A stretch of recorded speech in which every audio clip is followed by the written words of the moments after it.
Hello and welcome back to Resolutionary Leaders. I'm your host, Marina, and today we have Kurtis Sundblom, who is the Director of Development for the Boys and Girls Club of San Gabriel Valley and the East Side. So welcome to the podcast, Kurtis. Thank you. Thank you for inviting me to join you today. I've invited Kurtis today. This is the second season of my podcast. And last season, I was interviewing a lot of people around workplace challenges, conflict. And I realized how many people are absolutely miserable in their jobs and just feel powerless to do anything about it. And so this season, I want to focus on people that are doing inspiring things, doing meaningful things, love their jobs, and are really having an impact. And that is our Kurtis. I call him our Kurtis because he's actually my president of the Marina Del Rey Rotary Club that we started together back July the 1st, 2024. So we're pretty new and we're doing some amazing things. So let's start, Kurtis, by discussing, tell me a little bit about your background and also how you got on this track of you just being the dude that makes things happen. My story starts, I'm just a kid from Yucaipa, small town Inland Empire community, hour and a half east of Los Angeles, 2 hours with traffic. Far enough away from home where you don't have to go back, but not too far where you can.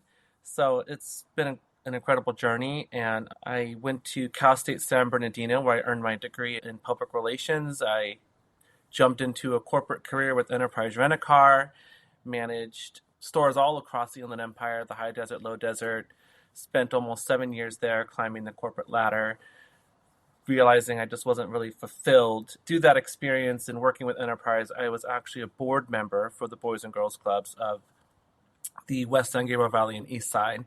And the opportunity came to join the team in the full-time development role of what I do now as a development officer for Boys and Girls Clubs. So I've progressively made my way west towards Los Angeles and live in Marina Del Rey, or Mar Vista, which is Marina adjacent and Culver City area. Love what I do, love where I live. And together we started the Rotary Club, Marina Del Rey. It's just been an incredible journey. Let me ask you one just random question, just out of the gate. What is something about you that people are surprised to find out? I think sometimes people are surprised to find out that I'm from a small town. I'm from Yucaipa. First of all, no one knows where that is. And it's somewhere you drive through, you don't go to. So I think sometimes people, they don't perceive that I'm from a small town, because I have such a big personality and I tend to have a lot of different circles, career-wise and professional-wise and friend-wise within Los Angeles, that it was just shocking sometimes. Like, you're from where? You're not from LA? So tell me what that was like, having such a big personality and growing up in such a small little town. Actually, growing up in a small town and growing up with my family, it was quite challenging. I dealt with and experienced quite a lot of emotional abuse. And it was just a very turbulent childhood. Parents from divorced parents, both remarried. My mom passed a few years ago. Her second husband passed 20 years ago. A lot of alcohol and struggles with that and mental health, and even to this day. So growing up in small town America, you didn't really have anybody to talk to, really kept up a really strong front where I had to have a big personality to mask and hide all the things that I was going through that none of my friends would have ever really realized. Only maybe a couple had a clue as to what I was going through, but it was very difficult. It was a place where it has its small town charm, which in a lot of ways is fantastic, but then in a lot of ways it's isolating. Being able to leave that kind of space and grow more into myself and finding myself wasn't until like later in college. So it was hard. It was challenging, definitely, but it's part of who I am now. Yeah, and I'm always inspired and relieved when I meet someone who's had that challenge in their childhood and they've used it for good and not evil. I feel like you have the opportunity to go a couple of ways with that and to be able to really channel it into such a positive outcome and outcomes as you continue to do what you're doing is really valuable. There's one thing that I always say, and I got this from someone else years ago, and I don't remember where I got it, but it's stuck with me, and it's something that I live by. And it's, you want to be able to turn your traumas into trophies. And there are two paths that we can take. One, becoming a victim of circumstance and making all the wrong choices in life and blaming others in the world for giving us the cards that we've been dealt. Or two, you have to be able to learn from the circumstances that you're living through and your family members or your elders who have experienced things, and looking at those as examples of things you don't want to become, to get yourself out of it and doing whatever it takes to be able to get to that point. So I heard that and it just stuck with me forever, turning your traumas into trophies. Let's talk about some of your trophies. You raise a lot of money for the Boys and Girls Club. Would that be a true statement? I'm a part of a team that raises a lot of money for Boys and Girls Clubs. And one of your key initiatives is the bringing sailing to inner city kids. Is that? Yeah, we have an incredible sailing program in Marina del Rey that operates out of Mother's Beach. And the program itself has been there longer than I've been with Boys and Girls Club. It's been there for over 20 years. And it started with my CEO, J.R. Zubak, when he was the CEO of the Venice Boys and Girls Club. And over the course of the years, it's stayed. And really over the last probably 6-7 years, it's just exponentially exploded in growth, being able to provide kids from all over Los Angeles County the opportunity to come to the beach, to Marina del Rey, to get to be on the water. And for a lot of the kids, the majority of these kids, they've never seen the ocean, they've never seen the water, they've never been on a boat. So it's really being able to provide opportunities that take them beyond the walls of their neighborhoods to experience something that they otherwise wouldn't have had the chance to do. If their parents never had that experience in their life, then most likely they're not going to either. And so for me as a kid growing up in Yucaipa, we would always go to the Orange County beaches. They were closer. And so I experienced the water and the ocean. But what's shocking to me is that a lot of these kids who were in inner city Los Angeles neighborhoods, they could be miles from the ocean, and with no traffic, it could take 20 to 30 minutes. And you think, every kid should have this experience. And so that is something that we've been very successful at doing. We've, on average now, we'll have anywhere from 2,000 plus kids in the summer go to experience sailing and paddleboarding and kayaking and water recreation. And over the course of the year, it's an annual program. It's closer to 2,500 kids. So it's incredible. And the magic never dissipates. It's Right. just incredible. It's shocking that you can be so close to the water and the beautiful beaches and just don't go. Just don't actually, it doesn't occur. I don't even about it occurring. Is it just the ability to get there? I don't know. Well, I think a big factor in that for a lot of families in inner cities, sometimes transportation is the biggest factor as to why they don't leave their neighborhoods. It's not like public transportation is the best option in Los Angeles. It's not like you can just take a city bus to get down to the beach and back, and it's that easy. But a lot of times too, what I've come to learn is that if you never experienced it, how likely would it become an opportunity for you to take your kids to do it? Because you wouldn't know where to go or necessarily where to, or pay for parking, or even, it becomes an obstacle, or it just becomes not a reality, even in the realm of a potential of what you could take your kids to do if you as a parent never experienced it. Let's move on to something very close to my heart, which is, and also we partner, our Rotary Club obviously partners with the Boys and Girls Club and the sailing program because it's awesome. And we are the Marina del Rey Club. So there's that. But let's talk about how we took a situation, and you and I were a couple of the instigators. There's a couple of us, and we took a situation where we felt that there was an opportunity to really elevate the talent and the people that we were around. And we started this club, and Rotary's been around. People are like, what's Rotary? Or they know what Rotary is, and they're like, oh, it's a bunch of old dudes sitting around. It's just... Yeah. and that's just not what our club is. But yeah, I think that our club has moved into 2025.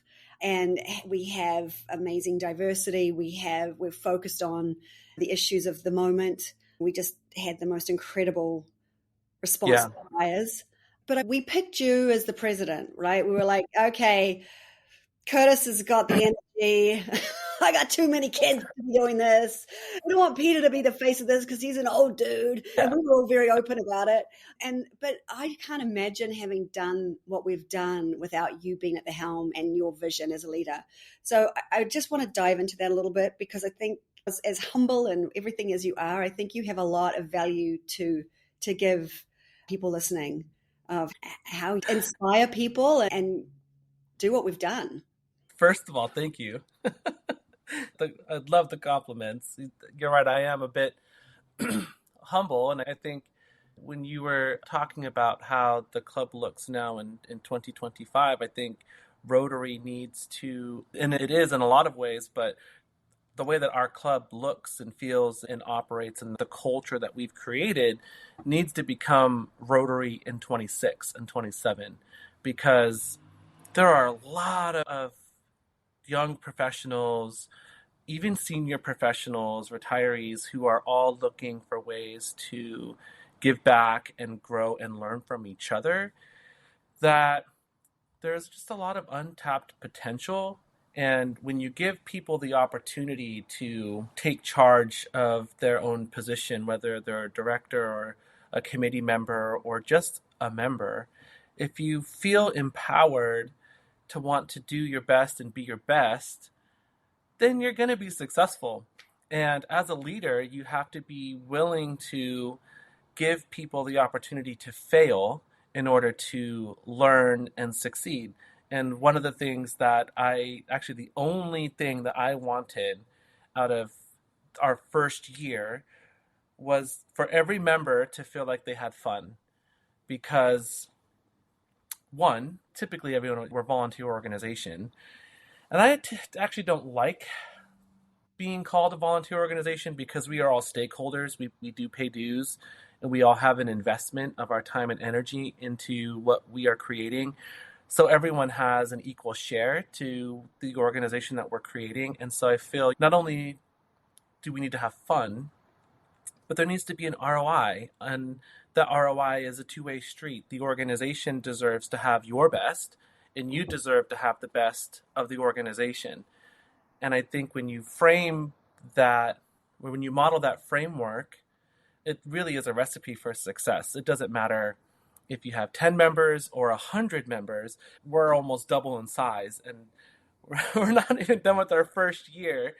And it's quite incredible because, like you said, Rotary has this perception in a lot of places that it's just round table of old men that sit around and do business together. And a lot of that is history and its reputation, but we're people of action. And when you adopt that motto and you live by it, you're going to see growth and success. So it's been incredible. We have an incredible team of people, of humans, that all have strengths. And when you give them the ability to tap into those strengths and trust in their own abilities, you're only going to win. Yeah, and I think that Rotary's motto is service above self, and it's got nothing to do with religion or politics. No. It's really just about being of service to your community and to the greater. And I think with how the world is right now, with politics being so divisive, religion just, people have their religions, yes, but to be able to come together and really just organize around like humanity, around being kind and doing good. And yes, we ultimately look at our community, our club is based in our community, and we're looking at improving our community. And there is Marina Del Rey. People think, oh, everybody's got money, everyone's rich in Marina Del Rey. It's actually not true. We have a bunch of seniors that are on that get Meals on Wheels each week that we've identified. We've got homeless people. We've got sex trafficking that happens in the marina. There's a lot of need, not to mention having clean water and pollution and all of that we're looking at. But the ability to do that in our community, but also because Rotary's so big, it's like, what, it's been around for 115? How many years? 105? 25? I think it's 105 or 110, something like that. It's over 100 years old. I know that the LA5, I was at a thing with them on Friday, and they said something about that being around for 115 years. And they were like the third Rotary Club in the world. I don't know. But so it's been around for a long time. But I think marrying all of that knowledge of being of service and part of what the older generation bring to the table, and we've got such a brain trust throughout Rotary, and then bringing in what we're bringing in is, I think this generation, the young generation, they want to give back already. Like they're just in a different space than our parents were in, where they were just busy trying to make money, get food on the table, raise their family, and then they start thinking more about philanthropic causes. Philanthropic. That's a good point you bring up, because I feel like with the advent of social media and the internet, it's really made our world a lot smaller, and it's brought a lot of issues abroad to our own backyard.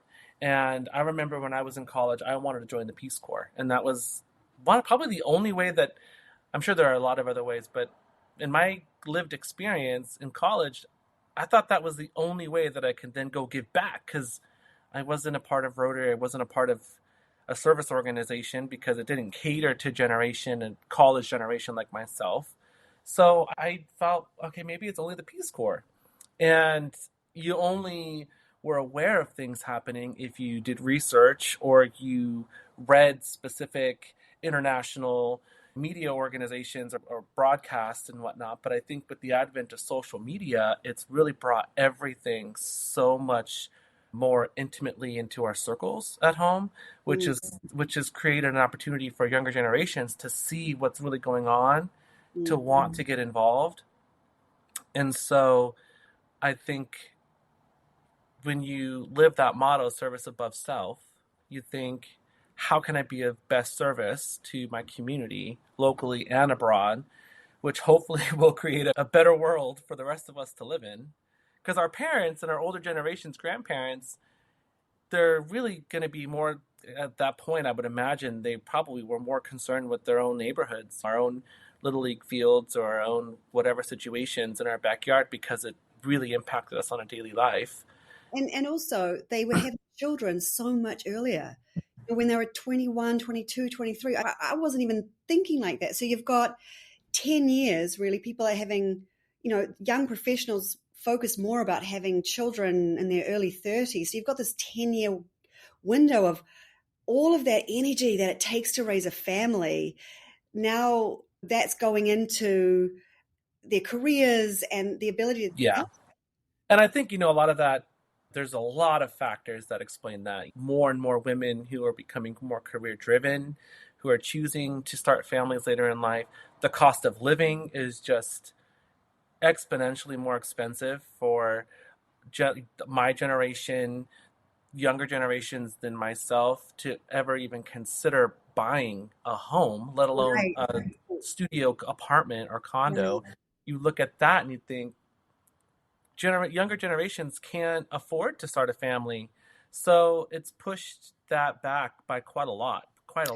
And what it's making me realize is I've got children, and the meaning that having a kid, like what it does for you, like you suddenly have meaning for all of it. Making money, living, taking care of yourself so you can live forever and be there when your kids have kids. And it shifts your perspective. But life feels so rich when you have kids. So it's creating that meaning earlier on for this generation who can't wrap their head around starting a family yet. Yeah. But that also provides an opportunity for, like, I'm going to be 38 this year. And I think about my generation and all of the people I know that I've graduated with and all of my friends in my circles who don't have kids. They have more time to give back. They have more time to volunteer. They have more time to be in a Rotary Club, be the president of a Rotary Club. If I had a family, I don't know if I would have the ability or the time to be the president of the Rotary Club. I'm in a unique position where I'm not new in my career. I'm pretty well established in my career, but I'm also not in my senior years where I'm raising a family, trying to juggle all that, which would impact my ability to really give back and be involved. When we look at the Heart of the Harbor, the initiative that we launched in response to the fires, you look at our volunteer base, and we had close to 200 volunteers, but they were all in their 20s. The majority of them were in their 20s, maybe early 30s. There were a lot of our members who were senior, but mostly all the volunteers that gave back their time, their hands-on time on weekends, weekdays after work, were younger generation because they don't have the obligations and the responsibilities of raising a family at home. And also the community that's provided by a club like this. When you have kids, suddenly you're around a whole bunch of other people that have kids of the same age just because you're in the same daycare or the same preschool or the same. So you have this community as you're doing that. But if you don't have those kids and you have kids turning 1 and they're having all the birthday parties, and that's what life's full of. But if you don't have that yet, to actually be able to create a community outside of your job is Right. minded people, like people who are interested in being of service. 100%. And there are a few volunteers who are actually now in the process of becoming members who are from other states. They moved to Los Angeles for work. They don't have community. They didn't know anybody. And because of the opportunity for them to volunteer, they've created a friend circle. They've made contacts now within our group, and they've created community that they feel like they belong to.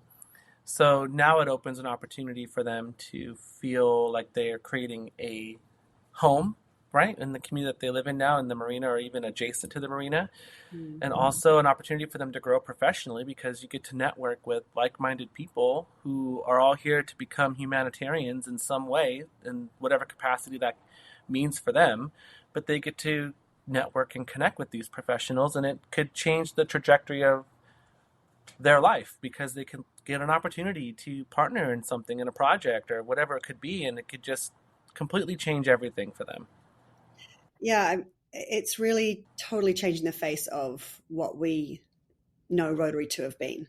Oh, 100%. And I think that's why we do have quite a lot of support from our district and from other clubs who look at us as the new model of what Rotary should look like in the coming years and how we approach what we do in Rotary.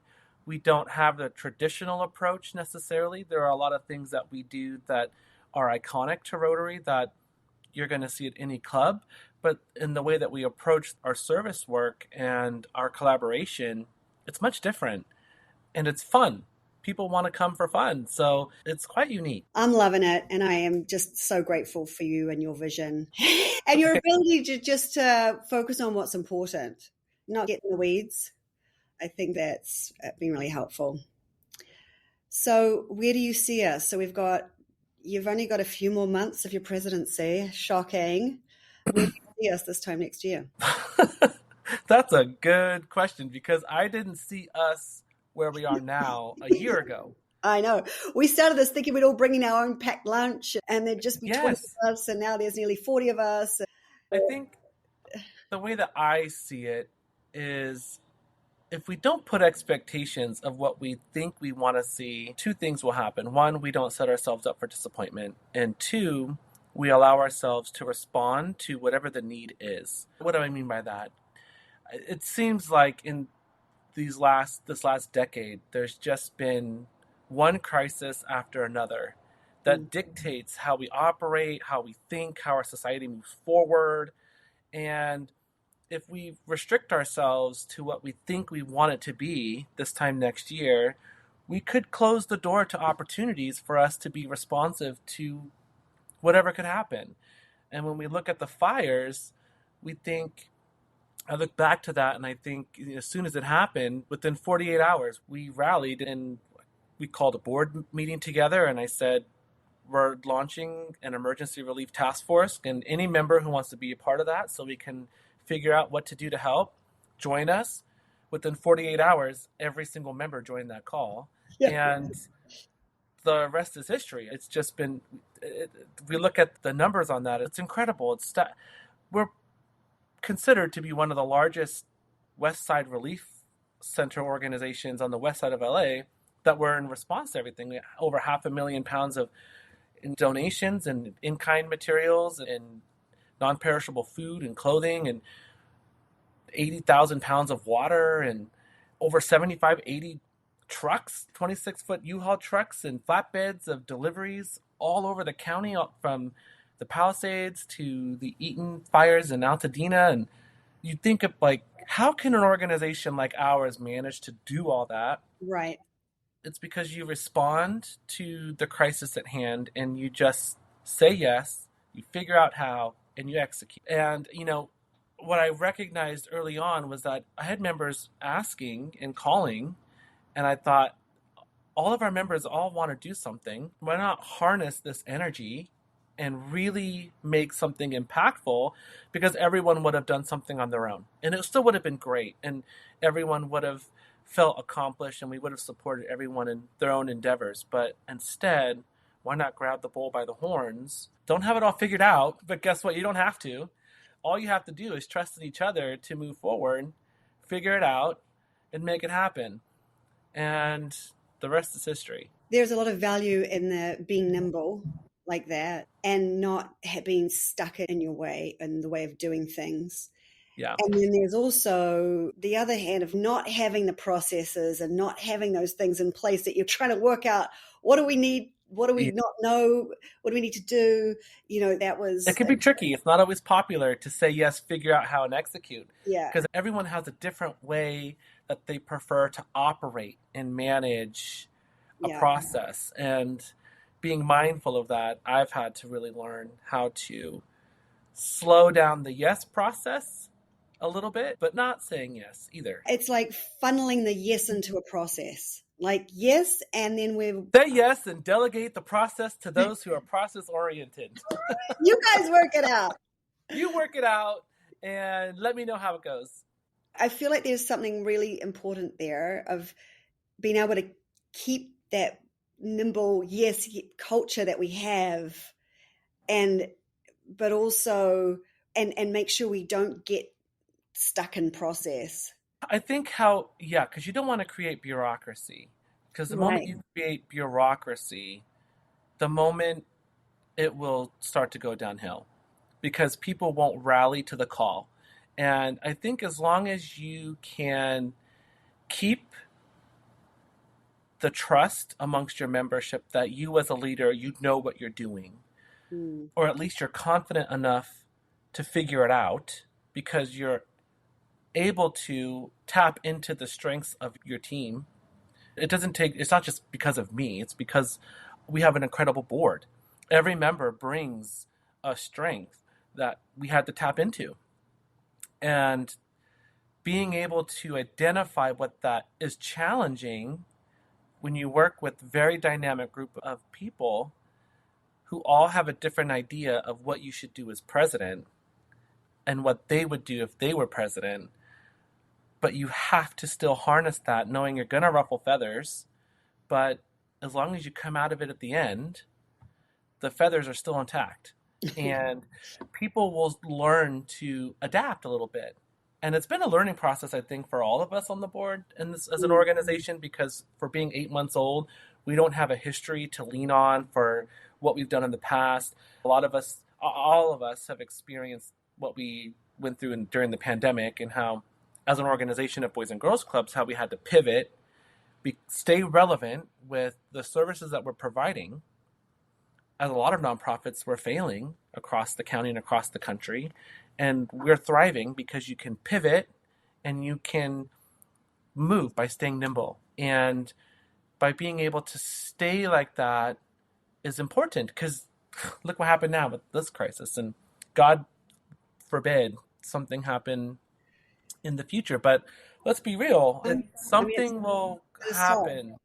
And we are going to then use all of this lived experience as like a rubric or a framework to work from.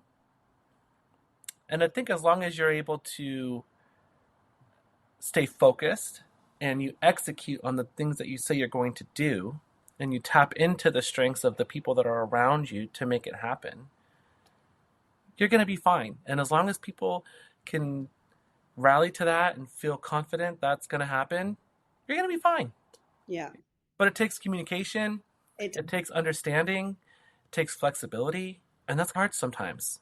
I think people's ability to manage risk is really important. Some people are just so risk adverse and some people aren't. And that is so important to have both those perspectives in a situation.